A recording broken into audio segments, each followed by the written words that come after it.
Hi, let's tackle sound and the speed of sound. Yeah, so sound is a propagating pressure disturbance, and that could travel through anything that has pressure. So air is fine, water, liquids are fine, rocks and solids, those are fine. So sound waves move through those substances. They're pressure waves, so they're compression rarefaction disturbances. The one place sound cannot travel is where there is no pressure. So vacuum of space is the one place where sound cannot propagate. Let's define a symbol for the speed of sound, and we're going to say V for velocity, and we'll put a W on there for waves, I guess, is what that's for. So that's the speed of sound in some medium. So that is not necessarily a constant. It's going to change if you switch substances. For air, we do have a pretty detailed description. So the speed of sound in air is about 331 meters per second. But that changes a little bit with temperature. So we can add a temperature dependence on there. If we take the temperature in Kelvin and we divide it by 273 Kelvin, and then you take the square root. Yeah, so that means if it's a little bit hotter, as the square root anyway, it's going to get a little bit faster.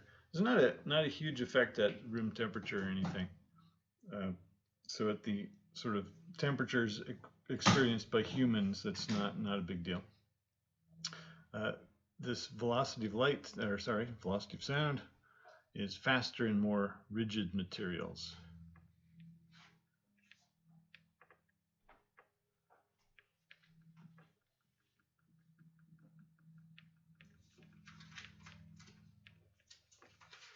For example, salt water.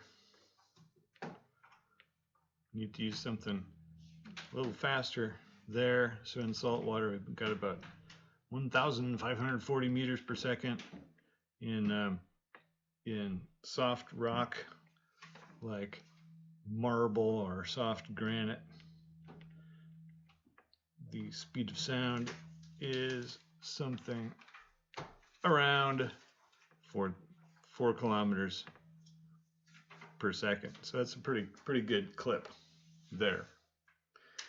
Now that's all cool. So we've got a speed of sound thing, but we also have other things related to waves. So if you remember, we used the letter F for frequency, and we used the letter lambda for wavelength, and those are related to any regular wave going by.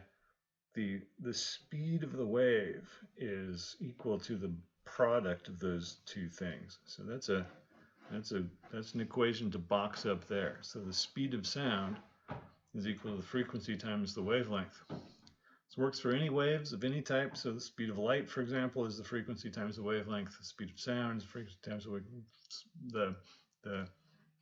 It works all the time. It's just a definition, basically. If you remember, frequency units are cycles per second.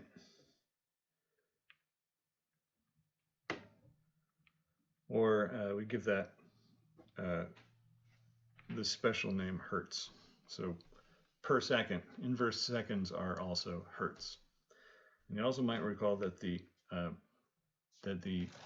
period of a wave is equal to 1 over the frequency.